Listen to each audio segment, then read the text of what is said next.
Em nosso estudo de hoje, a lição 58 do livro Justiça Divina, que tem por título precisamente: diante das soluções aguardadas para amanhã, é imperioso atender aos problemas de hoje. Declaras-te sobre marchas morais e foges de servir, quando precisamente a vida nos descerra o ensejo de auxiliar, para que o suor na prática do bem nos dissipe as nódoas do coração. Confessas-te em débitos lamentáveis e desertas das boas obras, quando precisamente dispomos da oportunidade de agir em benefício dos semelhantes, a fim de que venhamos a alcançar o resgate preciso. Asseveras-te em falta grave e acolhes-te a intolerância, quando precisamente no exercício da bondade para com os outros é que obteremos desculpa em favor de nós mesmos. Afirmas-te frágil, quando precisamente por isso é que as tribulações nos sitiam a estrada, a fim de que saibamos conquistar o apoio da fortaleza. Dizes-te inútil, quando precisamente para que nos façamos prestativos e valiosos é que possibilidades inúmeras de trabalho nos rodeiam em cada dia. Acusas-te ignorante, quando precisamente para que nos instruamos é que as experiências difíceis nos desafiam em toda parte. Não te isoles a pretexto de imperfeição. O discípulo permanece no educandário precisamente para aprender. E em todo educandário as lições seguem curso normal conforme o programa que as preceitua. Ao aluno aplicado, passaporte de competência. Ao aluno vadio, convite à repetição. Assim também conosco. A vida é a escola de nossas almas. Quem quiser pode aproveitá-la em todas as circunstâncias. O tempo, contudo, assemelha-se ao professor equilibrado e correto que premia o merecimento, considera o esforço, reconhece a boa vontade e respeita a disciplina, mas não cria privilégio nem dá cola a ninguém. Interessante, né? Porque a gente começa a observar no nosso ciclo de amizade pessoas que tinham a pretensão de prestar um concurso público para poder ter um cargo público e ter estabilidade, que é o sonho de muitos brasileiros.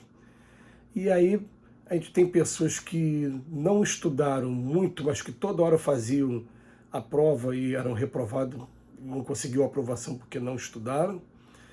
Conhecemos também pessoas que estudavam pouco e acabavam nem se inscrevendo nos concursos, e de maneira assim impressionante. Então, quantos concursos você fez? Nenhum, eu fiz um só. Mas como assim? E conheci pessoas que realmente tomaram o caminho certo de um lema de um querido professor que a gente traz, né, com a gente, que ele falava: não se estuda para passar, se estuda até passar.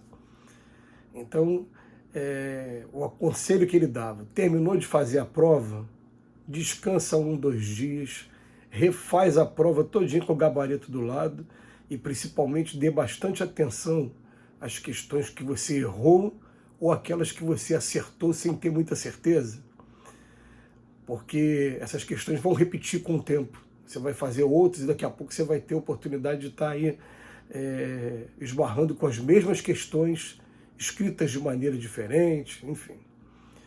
E esse foi o conselho que até nós seguimos na época que a gente estava prestando concurso público, há 25 anos atrás, quase 30 anos atrás. A gente vai pegar aqui no estudo de hoje, o Emmanuel coloca como título precisamente, e vem colocando para a gente o seguinte, que normalmente, né, a gente tem os problemas para resolver, as soluções aparecem precisamente na medida exata, e muitos de nós, a gente foge dessas soluções, porque são soluções práticas, são soluções que vão se apresentando para a gente de maneira que pegam a gente de surpresa e muitos desertam da experiência a adquirir. Por exemplo, ele fala para a gente logo no segundo parágrafo aqui: declara-te sobre manchas morais. Então eu tenho manchas morais muito grandes comigo. E o que acontece? Diante dessas manchas morais, a vida apresenta para a gente o ensejo de auxiliar, para que o suor na prática do bem nos dissipe essas nódoas do coração. Mas a gente acaba fugindo de servir. Então eu continuo com mancha moral e quero ficar acomodado no meu canto. O que vai acontecer? Essa mancha moral não vai acabar nunca. E outra coisa, é somente no exercício que a gente vai aprender. Não tem jeito. Até mesmo lidando com os vícios, sejam eles vícios físicos ou sejam vícios morais, o que a gente faz? A gente estuda o vício, a gente procura analisar o que ele traz de benefícios, embora a gente saiba que os benefícios acabam sendo falsos, mas o que ele traz de benefício, de prazer para mim agora e o que traz de prejuízo. E a gente vai arriscando de vez em quando o comportamento que seja contrário para que a gente possa estar livrando desse vício. Eu estou falando de vez em quando porque tem coisas que a gente sabe que a gente está tão enraizado, a gente não consegue assim, de uma hora para outra ter essa determinação toda para abandonar. Então a gente começa a estudar o vício do cigarro, um vício físico, e ao mesmo tempo mental também. Vou pegar logo esses do que é um vício que mexe com os dois lados. É tanto que é um vício mental que eu conheci pessoas que para largar o cigarro pegavam caneta, lápis, toda hora colocavam na boca e depois precisavam fazer terapias colocando um adesivo com nicotina, enfim. Então a primeira coisa, você estuda ali o que o cigarro faz de mal a você e você estuda o que ele traz de benefício, qual o momento que você procura, ele está te relaxando, o que você está mais... Depois você vai ver que, é claro, os malefícios são muito maiores do que os benefícios. Vale a pena a gente ficar privado desses benefícios em prol de um bem maior. A gente começa a analisar e aí o que acontece? Depois de um tempinho, a gente está aqui na teoria, vamos ver agora se eu aprendi mesmo. E eu vou, de repente, me submeter à tentação do cigarro, ver se o cigarro ainda me pega. Aí eu percebo, aí ainda me pega, então eu tenho que ficar longe dele mesmo, tenho que evitar, mas vai chegar com tempo, com calma, vai chegar um momento em que você vai passar do lado dele e que ele já não vai fazer o menor sentido. Você vai olhar para ele, isso aqui ó, é lição adquirida, é com a bola para frente. Mas eu tive que passar um tempo ali, me adaptando, estudando, até saber realmente ter o controle e ter certeza mesmo do que eu quero e do que eu não quero.